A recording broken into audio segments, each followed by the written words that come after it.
thank you all for your support as your Democratic Party chair. I want to take to you just a few minutes to talk to you all about making a difference. Democrats nationally have made great progress in President Biden's first year in office. Upon his inauguration, the president immediately rejoined the Paris Climate Accord, and last November, he signed the Infrastructure Investment and Jobs Act, which will bring $35 billion of investment into Texas. He also recently introduced a comprehensive COVID plan, which I wrote about last week in my column for the Bernie Star.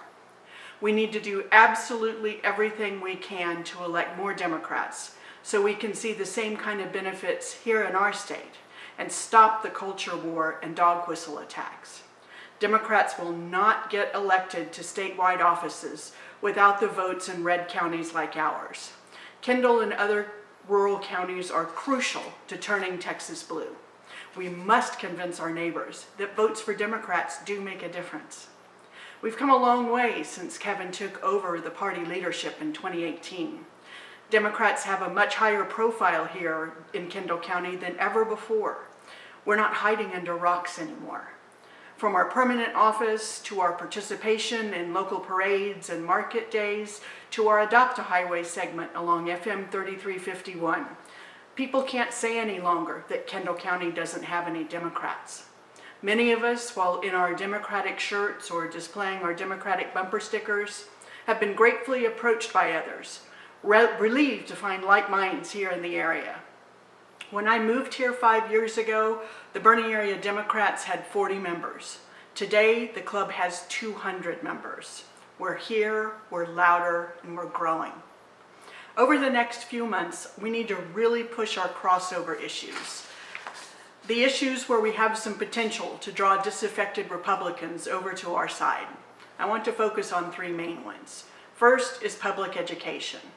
Just as in most rural communities, Bernie ISD is the largest employer here in Kendall County. The public school district, its employees, and its activities form a nucleus of community activity.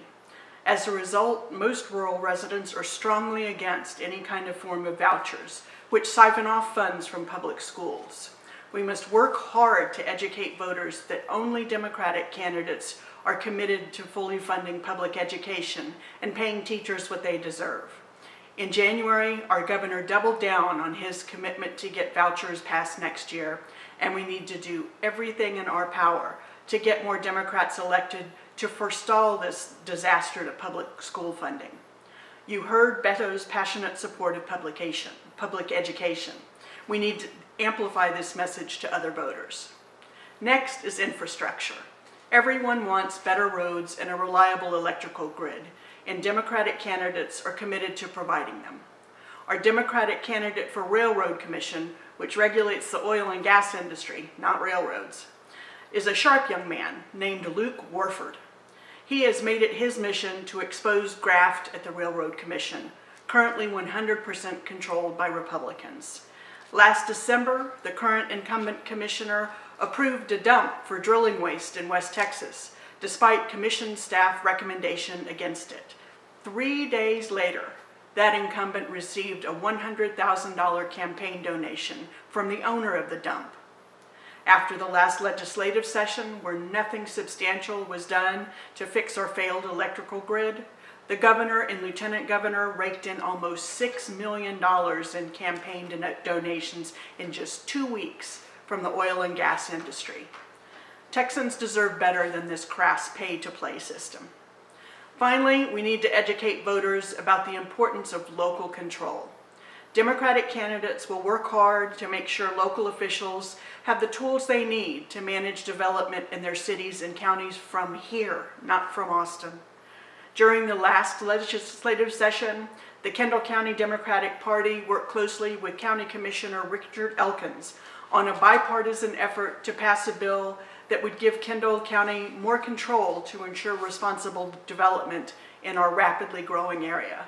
Unfortunately, despite considerable testimony in support of the bill, it never made it out of committee. And local residents are beginning to notice.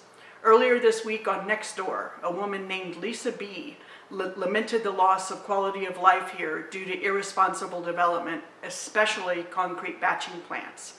She said, "It takes an entire community standing up against a predatory, harmful industry to effect real justice and change for the betterment of residents."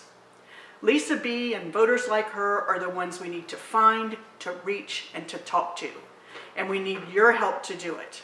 In this perilous time in the world, our country, and especially our state, I ask that each and every one of you sign up to help us in the coming months so we can make sure to get out every single Democratic vote in Kendall County and restore some sanity to our state government, the Texas legislature, and the county commissioner's court.